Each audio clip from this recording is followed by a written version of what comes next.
Have you ever watched someone lose everything in a single moment because of another person's careless decision?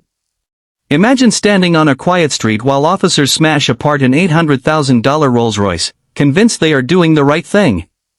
The owner keeps asking them to stop, but nobody listens. Then, just a few hours later, every person involved learns the truth that changes their lives forever. But this story isn't really about an expensive car.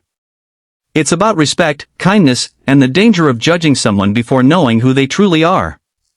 Stay with me, because the ending will remind you that kindness is always stronger than pride. Before we begin, if you enjoy emotional stories with powerful life lessons, please like this video, subscribe to Heartline Stories, and leave a comment telling us where you're watching from. Your support helps us share more inspiring stories that remind the world why kindness still matters. Monica Harris woke before sunrise, just as she did every weekday. She was known across the country as a brilliant leader, but very few people knew her face. As the newly appointed FBI director, she believed that real leadership came from listening, not showing off. She never traveled with flashing lights unless absolutely necessary. That morning, Monica decided to drive herself to a community youth center where she had promised to speak with teenagers about choosing hope over violence. She wore a simple navy blue suit and left her security team behind because she wanted to spend one normal morning with ordinary people. Her silver Rolls-Royce was beautiful, but Monica never cared about luxury. It had belonged to her late father, who had spent 40 years serving his community as a police officer. Before he passed away, he told her, "Never let power change your heart. People will remember your kindness long after they forget your title." Those words stayed with Monica every single day. On her way to the youth center, road construction forced her into a small neighborhood. Suddenly, several police vehicles blocked the street. An officer walked toward her car with a serious expression. "Step out of the vehicle," he ordered. Monica calmly lowered the window. "Good morning, officer. Is something wrong?" "We received reports about a stolen luxury vehicle matching this description." "There must be a mistake," Monica replied politely. "The registration is in the glove compartment." Instead of checking the documents, another officer shouted that the car might contain hidden drugs or weapons. Without waiting for confirmation, they called for a tactical inspection team. Monica stayed calm. "I understand you're doing your job," she said. "Please verify the paperwork before damaging the vehicle." But no one listened. The officers believed expensive cars in that neighborhood had to be connected to crime. Some neighbors gathered nearby, watching nervously. One elderly woman stepped forward. "I've been talking to this lady for 10 minutes, she said. She's been respectful the whole time." The officers ignored her too. Within minutes, heavy equipment arrived. Windows were shattered. Doors were forced open. Panels were ripped away. The beautiful Rolls-Royce that Monica's father had treasured became a pile of twisted metal. Several children standing nearby began crying. Monica closed her eyes, not because of the money, but because every broken piece reminded her of her father's memory. She never yelled. She never threatened anyone. She simply whispered, "I hope nobody else has to experience this." Finally, another detective rushed onto the scene carrying a tablet. "Stop," he shouted. He had confirmed the registration. The vehicle belonged to Monica Harris, the FBI director. Silence filled the street. The officers looked at each other, their confidence disappearing instantly. The police captain arrived only minutes later, his face pale. "I'm deeply sorry, Director Harris," he said quietly.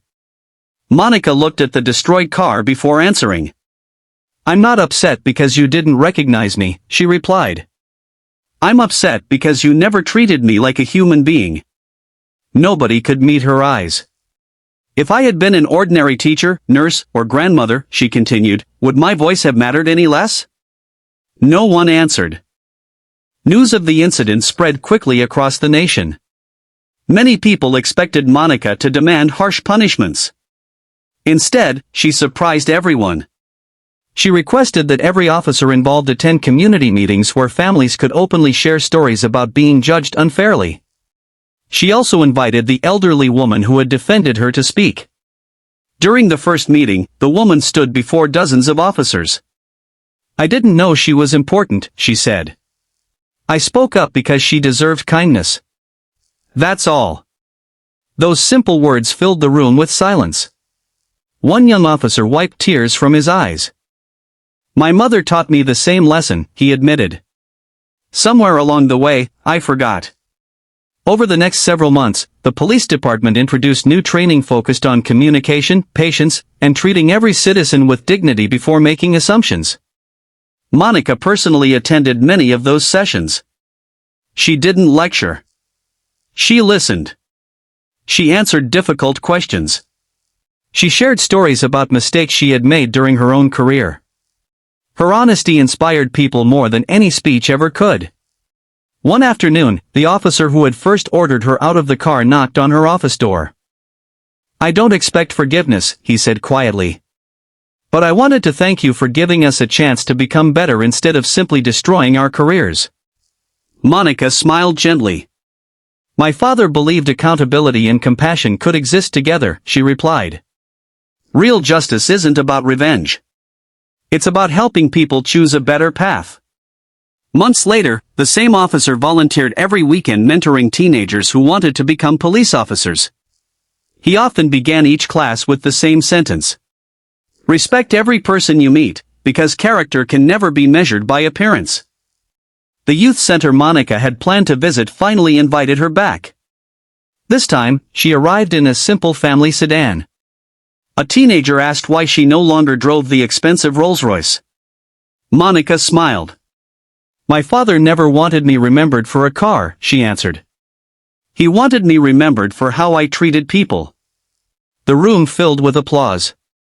As the event ended, one little girl ran over and hugged Monica. "When I grow up," she whispered, "I want to help people like you." Monica hugged her back and quietly said, "Then start with kindness today." You don't have to wait until you grow up. That little girl never forgot those words.